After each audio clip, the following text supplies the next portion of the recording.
Praise the Lord. கர்த்தருடைய நாமத்துக்கு மகிமை உண்டாவதாக. உபாகமம் 29வது அதிகாரம் 18வது வசனத்துல சொல்லப்பட்டிருக்குது, நஞ்சையும் எட்டியையும் முளைப்பிக்கிற யாதொரு வேர் உங்களில் இராதபடி பாருங்கள் அப்படின்னு சொல்லப்பட்டிருக்குது. நம்மளால பார்க்க முடியுங்க. இன்னைக்கு அநேகருடைய வாழ்க்கையில பார்த்தோம் அப்படின்னா, ஒருவருக்கு விரோதமா ஒருத்தர் எழும்புறாங்க, பொறாமை இருக்குது, வஞ்சகங்கள் இருக்குது. இதெல்லாம் எதனால அப்படின்னு பார்த்தோம்னா, அந்த நபர் மேல அவங்களுக்கு இருக்கிற தவறான எண்ணங்களும் கசப்புகளும் தாங்க காரணம்.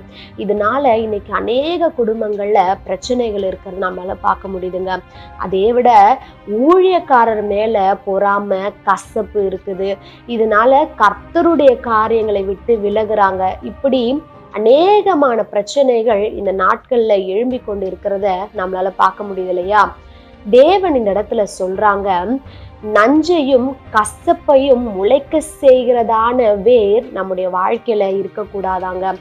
அப்படிப்பட்டதான வேர் ஒருவேளை உங்களுடைய இருதயத்துல இருக்குமானால், வேரோட அந்த எண்ணங்களையும் அந்த கசப்பையும் நீங்க எடுத்து போடுங்க. ஏன்னா நம்முடைய வாழ்க்கை கர்த்தருக்கு பிரியமுள்ளதாக இருக்கணுங்க.